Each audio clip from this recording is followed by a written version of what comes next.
Praise the Lord.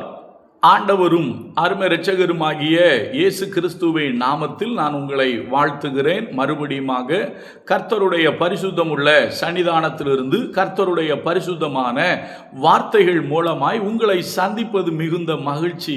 ஆண்டவருடைய பெரிதான கிருபையினால நாம் தொடர்ந்து சத்திய வசனங்களை ஆராய்ந்து அறிந்து கொள்ளும்படி ஆண்டவர் நமக்கு கிருபை பாராட்டி வருகிறார்.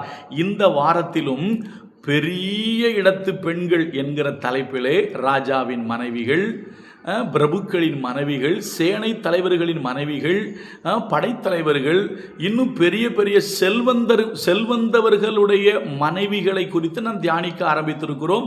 விசேஷமாக இது ஒரு லேடிஸ் ஸ்பெஷல். இதுவரைக்கும் நாம் பார்க்காத சில பெண்களை இந்த வாரத்தில் நாம் பார்க்க போகிறோம். தொடர்ச்சியாக பார்த்து கொண்டு வருகிறோம். அவர்களை இதுவரைக்கும் நாம் இப்படியாக யோசித்திருக்க மாட்டோம். அதை இன்றைக்கு நாம் யோசிக்க போகிறோம், யோசித்து கொண்டு வருகிறோம். நன்றாய் கவனிங்கள். முதல் நாளிலே ஏரோதின் காரியக்காரனான கூசாவின் மனைவியாகிய யோவனாலை குறித்து பார்த்தோம். அவங்களோடு கூட இருந்த சூசனால், இன்னும் சில பெண்களை நாம் பார்த்தோம். அதை தொடர்ந்து அருமையான கர்த்தருடைய பிள்ளைகளே, நேற்றைய தினத்திலே ஏரோதியாலை குறித்து பார்த்தோம். ஏரோதியால் பெரிய இடத்து பெண், ஆனால் புத்தியோ சின்ன புத்தி. ஏரோதியாளுடைய செயல்பாடு மிக மோசமானது. அதை நம்ம பார்த்தோம். ஒரு பரிசுத்தவானை கொள்வதற்கு காரணமாயிற்றாம். ஒரு பரிசுத்தவானை கொலை செய்ய வேண்டும் என்று சதித்திட்டம் தீட்டி அதை நிறைவேற்றினாள். யார்? ஏரோதியாள். அதை நம்ம பார்த்தோம். ஏன்னா தன்னுடைய கணவனுடைய சகோதரன்கிட்ட போயிட்டான்.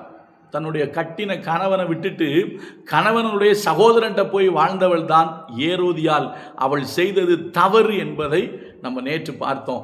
இன்றைக்கு எகிப்தில் உள்ள 2 பெண்களை சொல்ல விரும்புகிறேன். 2 பேருமே பெரிய இடத்து பெண்கள். அதில் நமக்கு நன்கு தெரிந்த ஒரு பெண்ணை அப்படி மேலோட்டமாக சொல்கிறேன். முதலாவது யாருன்னா போத்திபாருடைய மனைவி. போத்திபாருடைய மனைவி நமக்கு தெரியும். உண்மையாகவே போத்திபார் பெரிய இடம். போத்திபாரை குறித்து வேதம் என்ன சொல்கிறது தெரியுமா? போத்திபார் சாதாரணமான ஆள் அல்ல. அவர் ராஜாவுடைய பிரதானி என்று வேதம் சொல்கிறது. வாசிக்கட்டுமா? ஆதியாகமத்தின் புஸ்தகம் 39வது அதிகாரம், ஆதியாகமம் 39:1 வாசிக்கிறேன். யோசேப்பு எகிப்துக்கு கொண்டு போகப்பட்டான். பார்வோனுடைய பிரதானியும் தலையாரிகளுக்கு அதிபதியுமாகிய போத்திபார் என்னும் எகிப்து தேசத்தான் அவனை அவ்விடத்திற்கு கொண்டு வந்த இஸ்மவேலரிடத்தில் விலைக்கு வாங்கினான். அப்போ இந்த போத்திபார் யார் அப்படின்னு கேட்டீங்கன்னா, பார்வோனுடைய பிரதானி, தலையாரிகளுக்கு அதிபதி. அப்போ நல்லா கவனிங்க. போத்திபார் ஒரு கவர்மெண்ட் எம்ப்ளாயி. ராஜாவுடைய அரண்மனையில் ராஜாவிடத்தில் வேலை செய்கிற ஒரு தலைவன். அதுவும் தலையாரிகளுக்கு அவன் அதிபதியாக இருக்கிறான். நல்ல போஸ்டிங்கில் தான் அவர் இருக்காரு. பெரிய இடம் தான். ஆனால் அவருடைய மனைவியினுடைய செயல்பாடு மகா மட்டமான ஒரு செயல்பாடு. தன்னுடைய கணவன் அல்லாத இன்னொருவன் மீது தன்னுடைய கண்களை பறக்கவிட்ட ஒரு சகோதரி. சரியா? பெரிய இடத்து பெண் தான். ஆனால் தன்னுடைய கணவனை விட்டு இன்னொருவன் மீது தன்னுடைய கவனத்தை சிதறவிட்டு கண்களை பறக்க விட்டார்கள். ஒரு காரணம் உண்டு. யோசேப்பு நல்ல ரூபம் உள்ளவனாக இருந்தான், அழகானவனாக இருந்தான். நீங்க பார்த்தீங்கன்னா 6ஆம் வசனம் இப்படி சொல்லுது, ஆகையால் அவன் தனக்கு உண்டானதை எல்லாம் யோசேப்பின் கையில் ஒப்பு கொடுத்து விட்டு தான் புசிக்கிற போஜனம் தவிர தன்னிடத்தில் இருந்த மற்ற ஒன்றை குறித்தும் விசாரியாதிருந்தான். யோசேப்பு அழகான ரூபமும் சௌந்தரிய முகமும் உள்ளவனாயிருந்தான். இந்த அழகுல தான் போத்திபாருடைய மனைவி மயங்கி விட்டது. அன்பான சகோதரர்களே, அன்பான சகோதரிகளே, நீங்கள் பெரிய இடத்தில் உள்ளவர்களாக இருக்கலாம், இல்லை சின்ன இடத்தில் உள்ளவர்களாக இருந்தாலும், யாரா இருந்தாலும் உங்களுடைய கணவன் அல்லாத, உங்களுடைய மனைவி அல்லாத மற்றவர்களை பார்த்து அவர்களுடைய அழகில் மயங்கி விடாதீர்கள். ஏன்னா யோசேப்பினுடைய அழகை பார்த்து தான் போத்திபாருடைய மனைவி மயங்கி தன்னுடைய ஸ்தானம், பெரிய இடத்து பெண் அவள் வீட்டில் வேலை செய்தவன் யார் என்று சொன்னால் யோசேப்பு. அடிமையாக வீட்டுக்கு வந்தவன். அப்போ அது எல்லாம் அவ கண்ணை மறைச்சிட்டு. காரணம் அழகு. பழைய பாட்டு எப்படி தெரியுமா? அழகு மாயை நிலைத்திடாதே, அதை நம்பாதே மயக்கிடுமே. அழகு மாயை நிலைத்திடாதே, அதை நம்பாதே மயக்கிடுமே. மரணம் ஓர் நாள் சந்திக்குமே, மறவாதே உன் ஆண்டவரை, வருவாய் தருணம் இதுவே, அழைக்கிறாரே வல்ல ஆண்டவர் இயேசு அண்டை. அருமையான கர்த்தருடைய பிள்ளைகளே, இந்த அம்மா யோசேப்புனுடைய அழகில மயங்கி தான் யாருடைய மனைவி, அந்த இதெல்லாம் கூட மறந்துட்டு. சரியா? புரிந்து கொள்ளுங்க தேவ பிள்ளைகளே. பிறர் மீது ஆசைப்பட்டு அழகை இச்சித்து வாழ்க்கையை தொலைத்து விடாதிருங்கள். இங்க பாருங்க, இந்த அம்மா அழகை இச்சித்தது மட்டுமல்ல, யோசேப்பின் மீது ஒரு வீண் பழியை சுமத்தி அவனை கொண்டு ஜெயிலில் போட்டுச்சு. ஆனால் சகலமும் நன்மைக்கே. சரியா? அப்போ பாருங்க, பெரிய இடத்து பெண் தான், ஆனால் தன் வீட்டுக்கு வந்த அடிமை வேலைக்காரன் என்கிறது கூட அந்த அம்மாவுக்கு தெரியாம அவன் அழகில மயங்கி செய்யத்தகாத காரியத்தை செய்ய அந்த அம்மா துணிந்தது. பெரிய இடத்து பெண் போத்திபாரின் மனைவி. அடுத்து ஒரு பெரிய இடத்து பெண் நல்லவர்கள். யார் தெரியுமா? மோசேயை எடுத்து வளர்த்த பார்வோனின் குமாரத்தி. இவங்க பார்வோன் வீட்டில் வேலை செய்கிற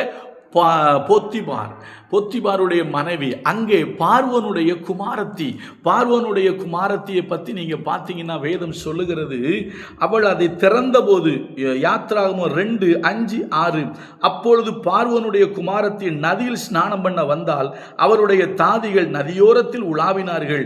அவள் நாணலுக்குள்ளே இருக்கிற பெட்டியை கண்டு தன் தாதியை அனுப்பி அதை கொண்டு வரும்படி செய்தால், அதை திறந்தபோது பிள்ளையை கண்டால் பிள்ளை அழுதது. அவள் அதன் மேல் இரக்கமுற்று, இது எபிரேயர் பிள்ளைகளில் ஒன்று என்றார்.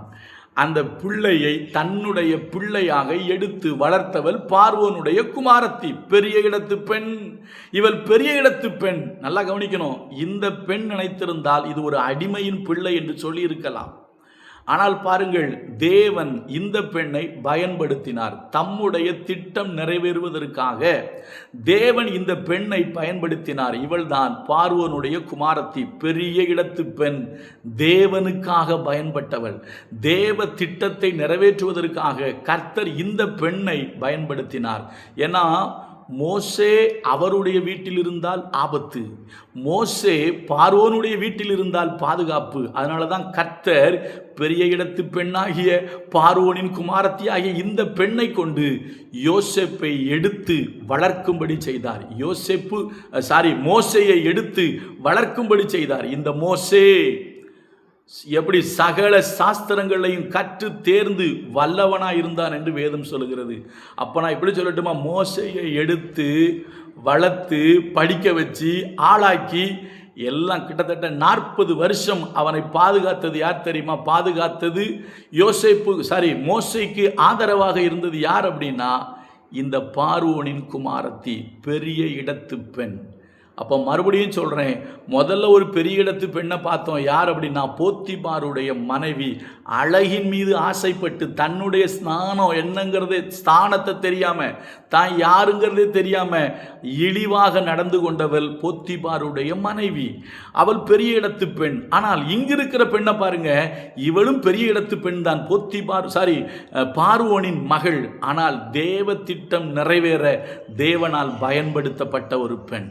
கர்த்தர் நல்லவர், அவர் கிருபை நம்மேல் என்றும் உள்ளது. God bless you.